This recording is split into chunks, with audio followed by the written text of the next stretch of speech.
আসসালামু আলাইকুম দর্শক, আজকে আপনাদেরকে একটি হৃদয় বিদারক স্ট্যাটাস পড়ে শোনাবো। আমাদের বৃহত্তর কুমিল্লা উত্তর অঞ্চলের অন্যতম সিনিয়র সাংবাদিক মোহাম্মদ হানিফ খান ভাইয়ের একটি আইডি থেকে শিক্ষকতা থেকে ফুটপাতের দোকানি সুভাষ চন্দ্র দেবনাথ। কুমিল্লার দাউদকান্দি উপজেলার গৌরীপুর বাজারে ফুটপাতের দোকান করছেন এক সময়ের অভিজ্ঞ শিক্ষক সুভাষ চন্দ্র দেবনাথ। তিনি রায়পুর ও গৌরীপুর দুটি স্কুলে বেশ সুনামের সাথে শিক্ষকতা করেছেন, কিন্তু সর্বশেষ পদ হারিয়েছেন গৌরীপুর বিলকিস মোশাররফ বালিকা উচ্চ বিদ্যালয় থেকে। তাকে অন্যায়ভাবে পদচ্যুত করা হয়েছে বলে দাবি করেন এই শিক্ষক এবং পদ ফিরে পেতে আইনের আশ্রয় নিয়েছেন বলেও জানান সুভাষ চন্দ্র দেবনাথ। ফুটপাতের দোকান করে মানবেতর জীবনযাপন করছে এই শিক্ষক। ন্যায় বিচার পেতে তিনি আদালতের রায়ের প্রতি অধীর আগ্রহে অপেক্ষা করছেন। উল্লেখ্য, শিক্ষকতা ছাড়াও সুভাষ চন্দ্র দেবনাথ বেশ কিছু ছড়া, কবিতা, উপন্যাসের গ্রন্থ লিখেছেন তিনি, কিন্তু ভাগ্য বিড়ম্বনায় আজ ফুটপাতের দোকানি। তো দর্শক, চলুন এই স্ট্যাটাসের পক্ষে বিপক্ষে মানুষের প্রতিক্রিয়া বা কমেন্টগুলো কি একটু দেখে আসি। প্রথমেই যেই ভিউটি আমরা দেখতে পাচ্ছি, জহিরুল ইসলাম ভাই লিখেছেন, খুবই দুঃখজনক। আমার জানা মতে তিনি একজন ভালো শিক্ষক। দোয়া করি তিনি যেন আদালতের রায় পেয়ে পূর্বের অবস্থানে ফিরতে পারেন। এছাড়াও এমডি ওয়াসকরুণী পাগলা লিখেছেন, খুবই দুঃখজনক। কুমিল্লার একজন প্রাকৃপ্রেমী এবং পরিবেশবিদ শ্রদ্ধেয় মতিন সৈকত ভাই লিখেছেন, শিক্ষক ভদ্রলোককে আমি চিনতাম, তার সাথে আমার একাধিকবার আলাপ হয়েছিল। রায়পুর হাই স্কুলে তিনি জনপ্রিয় শিক্ষক ছিলেন। হোমনা থেকে প্রিয় সাংবাদিক আয়ুব আলী স্যার লিখেছেন, দুঃখজনক। সবুজ আহমেদ লিখেছেন, আমাদের জন্য লজ্জাজনক। এবং বাশার খান ভাই লিখেছেন, কি কারণে চাকুরিচ্যুত করেছে জানান প্লিজ। আচ্ছা, আমরা এবার একটু এই কমেন্টের ভিতরে রিপ্লে কমেন্টগুলো একটু দেখে আসি। আর দর্শক, এখানে সর্বপ্রথমের কমেন্টের রিপ্লেতে যেটি আমরা দেখতে পাচ্ছি, মোহাম্মদ শাহজামান শুভ, বাতাকান্দি উচ্চ বিদ্যালয়ের আইসিটি শিক্ষক।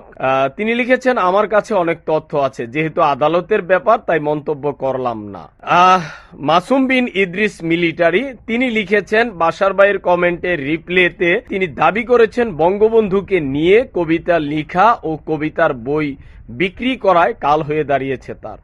অন্যদিকে বিদ্যালয় কর্তৃপক্ষ তার বিরুদ্ধে ছাত্রীশীলতা হানির অভিযোগ তুলেছেন। অনুসন্ধান করতে গিয়ে আমি জানতে পারি প্রায় 2.5 শতাধিক ছাত্রীদের অভিযোগের একটি গণস্বাক্ষরের কাগজ রয়েছে। সে কাগজটিতে ছাত্রীদের স্বাক্ষরের জায়গায় 2-1 জন অজ্ঞাত ব্যক্তির স্বাক্ষরকে ছাত্রীদের স্বাক্ষর হিসেবে চালিয়ে দেয়া হয়, যা খালি চোখে দেখেই বোঝা যায় ছাত্রীদের স্বাক্ষর জালিয়াতি করেও ওনার বিরুদ্ধে অন্যায়ভাবে একটি মিথ্যে অভিযোগ আনা হয়েছে বলে আমার মনে হয়েছে। এ নিয়ে আমি কুমিল্লা টিভিতে সংবাদ প্রকাশ করেছিলাম। তো ধন্যবাদ। আসলে এই যে এখানে যে অভিযোগটি যে তিনি বঙ্গবন্ধুর নামে কবিতা লিখেছেন এবং সেই কবিতার বই বিক্রি করায় কাল হয়ে দাঁড়িয়েছে, জি, ডক্টর বিলকিস মোশাররফ নামের সাথেই কিন্তু বুঝে গেছেন এটি একটি বিএনপি মনা। সেখানে বঙ্গবন্ধুর নামে কবিতা লিখবে এবং সেখানে বঙ্গবন্ধুর নাম পরিচয় প্রকাশ করলে কাল হবে না তো কি কি কি হবে? দর্শক, আমি আর এইসব কিছু বললাম না, যেহেতু আমি একজন গণমাধ্যম কর্মী। বাকিটা আপনাদের উপর বিচার ছেড়ে দিলাম। এবং মাসুম বিন ইদ্রিস মিলিটারি ভাই যে কথাটি এখানে লিখেছেন যে তার বিরুদ্ধে 2.5 শতাধিক ছাত্রীর অভিযোগ। এখন এই ছাত্রীদের অভিযোগের গণস্বাক্ষর ছিল, কিন্তু সেখানে ছাত্রীদের স্বাক্ষর ছিল না, এখানে কতিপয় অজ্ঞাত ব্যক্তির স্বাক্ষর ছিল। তার মানে এখানে তারা যারা এই কাজটি করেছেন অত্যন্ত সুদক্ষভাবে স্যারকে হেয় প্রতিপন্ন করা এবং স্কুল থেকে বিতাড়িত করার একটা হীন মানুষই কিন্তু এই কাজটি করেছেন বলে মাসুম বিন ইদ্রিস মিলিটারি ভাইয়ের বক্তব্যে উঠে এসেছে। যদিও এটি আদালতের বিষয়, আমরা সেই বিষয়ে এখানেও মন্তব্য করছি না। এই মাসুম বিন ইদ্রিস মিলিটারি ভাইয়ের কমেন্টের রিপ্লেতে আবারও সেই শ্রদ্ধেয় স্যার মোহাম্মদ শাহজামান শুভ স্যার লিখেছেন, স্বাক্ষরের তালিকাটি আমিও দেখেছি, যা স্বাক্ষরের তালিকা না বলে নামের তালিকা বললে ভালো হয়। এবং আমার প্রিয় শ্রদ্ধেয় সিনিয়র সাংবাদিক দৈনিক কালের কণ্ঠ পত্রিকার বৃহত্তর দাউদকান্দি প্রতিনিধি ওমর ফারুক মিয়াজি ভাই, তিনি কিন্তু সুন্দর একটি কমেন্ট করেছেন। একজন শিক্ষক 273 জন ছাত্রীকে একদিনই নির্যাতন করতে পারে? তিনিও কিন্তু একটি প্রশ্ন ছুড়িয়ে দিয়েছেন। আসলেই তো একজন শিক্ষক কি করে 273 জন ছাত্রীকে শ্লীলতাহানি করে? এটি কি মগের বললুক? এটি কি সাধারণ কোনো বিবেকবান মানুষের কি প্রশ্ন জাগে না? দর্শক, কেন আন্দোলন হয় না এই স্যারের পক্ষে? একজন শিক্ষক আজকে ফুটপাতে বসেছে, কারা এই ধরনের ঘটনার নেপথ্যে? যাক, আমি সে বিষয়ে পরে কথা বলবো। আবারও এখানে আরো একজন ভাই এসেছেন, মোহাম্মদ মাইনুদ্দিন আহমেদ। তিনি বাশার খান ভাইয়ের কমেন্টে রিপ্লাইতে বলেছেন, বর্তমান প্রধান শিক্ষক হিসেবে যিনি আছেন তিনি হচ্ছেন বড় রাঘব বোয়াল, ফ্রড একজন মানুষ। তিনি বেআইনি ভাবে প্রধান শিক্ষকের দায়িত্ব নিয়ে বসে আছেন। তার স্ত্রীও বেআইনি পন্থায় শিক্ষিকা হিসেবে নিয়োগ প্রাপ্ত। উনি সম্পূর্ণভাবে বিএনপি ঘরানার লোক। সব জায়গায় টাকা দিয়ে তিনি জালিয়াতির মাধ্যমে একজন সাধারণ ও ভালো মানুষের বিরুদ্ধে গৃহীত অনৈতিক সিদ্ধান্তের মাধ্যমে তাকে চাকরিচ্যুত করে তার বেতন ও অন্য সকল ভাতা আটকে রেখেছে। আমি চ্যালেঞ্জ করতে পারি, সুভাষ দেবনাথ একজন ভালো মনের শিক্ষক। উনি যে অভিযোগে আজ কষ্ট পাচ্ছেন, একজন ছাত্রী দিয়ে যদি প্রমাণ দিতে পারেন, তাহলে এর থেকেও কঠিন শাস্তি তার জন্য থাকবে। বাশার খান ভাই, যদি বিষয়টা নিয়ে উচ্চ পর্যায়ের কিছু করতে পারেন, তাহলে একজন শিক্ষকের সম্মান রক্ষা হয়। অনুরোধ রইল। এই যে মোহাম্মদ মাইনুদ্দিন আহমেদ ভাই, তিনি একজন শিক্ষকের সম্মান রক্ষার্থে কত বড় চ্যালেঞ্জ গ্রহণ করেছেন। আমরা এতটাই নির্লজ্জ আর বেহায়া জাতিতে পরিণত হয়েছি, একজন শিক্ষকের সম্মান নিয়েও আমরা ছিনিমিনি খেলতে দ্বিধা করি না। কেন ভাই? আমাদের স্বার্থটা কি এতই বেশি হয়ে গেল যে একজন শিক্ষককে লাঞ্ছিত করে আমরা আমাদের কাঙ্ক্ষিত চেয়ারে বসতে হবে? তো দর্শক, এখানে অনেক ধরনের কিন্তু কমেন্টের রিপ্লে চলে এসেছে। আমরা যদি গভীরে যেয়ে দেখি, প্রাথমিক বিদ্যালয়ের শিক্ষক আবুল কালাম আজাদ ভাই, তিনি লিখেছেন দুঃখজনক। জহিরুল ইসলাম ভাই, তিনিও লিখেছেন দুঃখজনক। আমার জানা মতে তিনি একজন ভালো শিক্ষক। দোয়া করি তিনি যেন আদালতের রায় পেয়ে পূর্বের অবস্থানে ফিরতে পারেন। আমার প্রিয় বন্ধু মাসিমপুর আর ইনস্টিটিউশনের একজন শিক্ষক জুবাইর আহমেদ জুবাইর লিখেছেন, জাতি হিসাবে আমরা লজ্জিত। আসলে জাতি হিসাবে আমরা লজ্জিত হলো, যারা লজ্জিত হর তারা কিন্তু লজ্জিত হয় না। আমিন শিকদার ভাই লিখেছেন, ভালো মনের মানুষ। গাজী আব্দুর রহমান ভাই রামকৃষ্ণপুর থেকে লিখেছেন, খুবই দুঃখজনক, দেশের শিক্ষা ধ্বংসে তার প্রান্তে, তাই শিক্ষকদেরও জীবন বিপন্ন। এমডি মনিরুজ্জামান ভাই লিখেছেন, প্রভাবশালীরা সাধারণ শিক্ষকদের নামে ষড়যন্ত্র করলে তাদের পাশে কাউকে পাওয়া যায় না। জি ভাই, এটি আসলেই বাস্তব প্রমাণিত।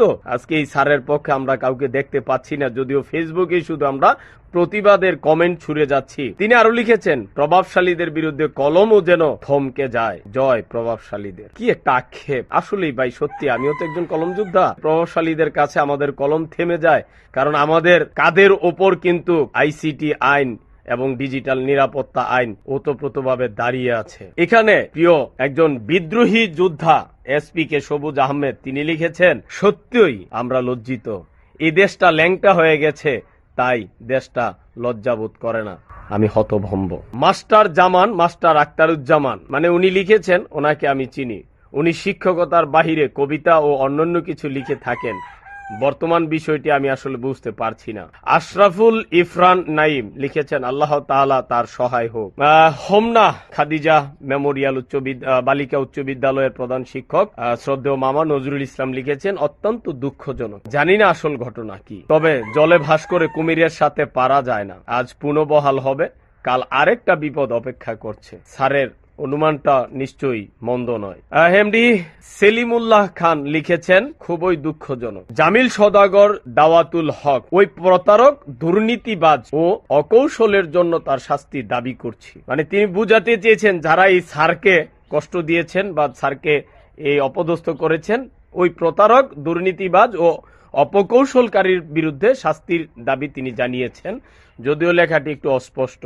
বন্ধুবর 99 ব্যাচের বিদ্রোহী সোশ্যাল মিডিয়া কর্মী এবং সাংবাদিক এমডি আরিফুল ইসলাম লিখেছেন, সবচেয়ে ভালো বিষয় তিনি কাজকে ছোট করে দেখেননি। তিনি শিক্ষক বলেই হয়তো আমাদেরকে এই শিক্ষা দিয়ে দিলেন যে বসে থেকে লাভ নেই, জীবনের তাগিদে কিছু না কিছু করতে হবে, প্রয়োজনে ফুটপাতে ব্যবসা, স্যারের জন্য শুভকামনা। গা শিউরে উঠে, আরে ভাই, যেই শিক্ষকের একটু মেধার বিনিময়ের বদৌলতে আমরা মেধাবী জাতি হিসেবে গর্ববোধ করি, আজকে আমাদের সেই শিক্ষক ফুটপাতে থাকবে, এটা আসলে আমাদের জন্য বড়ই লজ্জার। লাক্সমেন সাহা লিখেছেন, অন্যায়কারী ও ষড়যন্ত্রকারীদের বিচার চাই। কি করবে বিচার ভাইজান? এবং আলামিন ড্রিম বয় লিখেছেন, বিষয়টি অনেক দুঃখজনক। হোমনা কাশীপুর হাসিমিয়া উচ্চ বিদ্যালয়ের আমার প্রিয় স্যার লিখেছেন, ধন্যবাদ স্যারকে, আইনের প্রতি শ্রদ্ধাশীল। রায় পক্ষে আসলেও তা বাস্তবায়ন কঠিন, অথবা রায় আসতে আসতে অবসর জীবন শুরু হতে পারে। এবং টিউলিপ প্রশাসনের প্রধান শিক্ষিকা হাসনা হেনা, আমার শ্রদ্ধেয় ম্যাডাম, তিনি লিখেছেন, দুঃখ প্রকাশ করছি। ম্যাডাম, আসলে দুঃখ প্রকাশ করার ছাড়া আমাদের কি আছে? হাসান ইমাম লিখেছেন, সুবিচারের প্রত্যাশা করছি। ইসমাইল হোসেন লিখেছেন, ভালো মানুষের দুনিয়াতে দাম নাই, আখিরাতে দাম আসে। ভাইজান, আপনার এই কমেন্টটি ঠিক হৃদয়টা আঘাত করেছে, চোখ দিয়ে জল চলে এসেছে। এই সমাজ আজ এতটাই নষ্ট হয়ে গেছে যে ভালো মানুষদেরকে আমরা সম্মান করতে জানি না। শেখ ফরিদ আহমেদ লিখেছেন, দুঃখজনক, সসম্মানে স্বপদে বহাল চাই।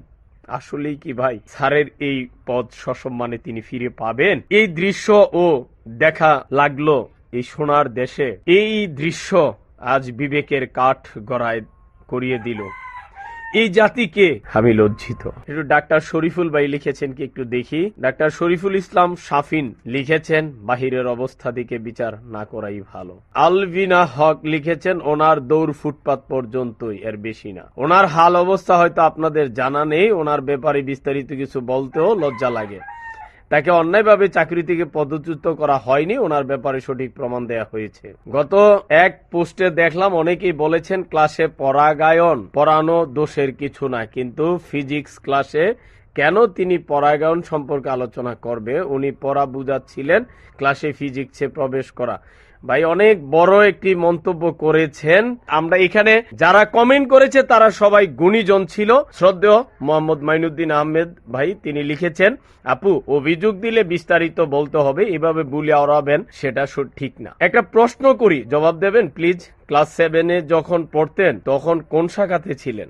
তখন কি সায়েন্স, আর্টস, কমার্স ভাগ ছিল নাকি বিজ্ঞান সাবজেক্ট ছিল? কত সালের ঘটনা? তাহলে ওই অভিযোগ পত্রে আপনিও সাইন করেছেন, সেটা কত নম্বরে ও পুনরায় সাইন আবার দিতে পারবেন? আপনি একটা টিচারকে কলঙ্কিত করে রায় দিয়েছেন, আপনিও তো মনে হয় ভুক্তভোগী, তাই না? ফাতেমা করিম প্রভা, তিনি লিখেছেন, এখানে বুলি আওড়ানোর মতো কথা হচ্ছে, তাই আমরাও বুলি আওড়াচ্ছি, যেহেতু আমরা এতে জড়িত, আমরা তো বলবই, তাই না? তার মানে তিনি জড়িত বিদায় এভাবে বলছেন, জড়িত না হলে নিশ্চয়ই স্যারের পক্ষেই কথা বলতেন। ফাতেমা হক প্রভা আরো একটি কমেন্টে রিপ্লাই দিয়েছেন, শিক্ষকের সন্তান দেখেই সত্যি বলার সাহস আছে এবং বাবা মা সেই শিক্ষা দিয়েছেন, আলহামদুলিল্লাহ।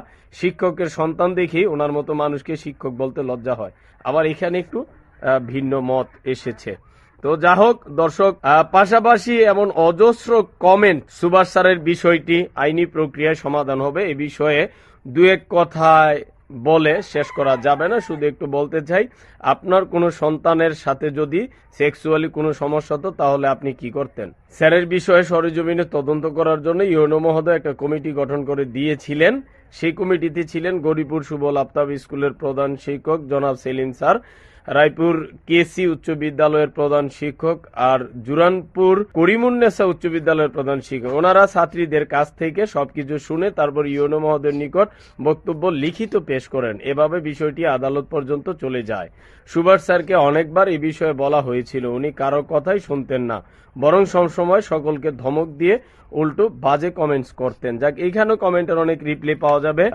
আমার প্রিয় বন্ধু যুবলীগ নেতা ডালিম মুন্সি লিখেছেন, জুনাবালি উচ্চ বিদ্যালয় ম্যানেজিং কমিটির পক্ষ থেকে সসম্মানে স্যারকে তার শপথে বহাল দেখতে চাই। তারপর অনেকেই আরো অনেক কথা লিখেছেন। দর্শক, এইভাবে আসলে কত কমেন্ট পড়বো, যদি কমেন্ট পড়তে যে আমার ভিডিও টাইমলাইন অনেক বড় হয়ে যাবে। এখানে লিখেছে, স্যার বুকে অনেক কষ্ট লাগতেছে, 2001-এর ছবি, 2001-এর মহিউদ্দিন ভাই তার স্যারের সাথে ছবি সহ একটি অ্যালবাম পোস্ট করেছেন। এখানে মাসুম বিল্লাহ লিখেছেন, এদিকে কিছু করতে সাপ বেরিয়ে এলো।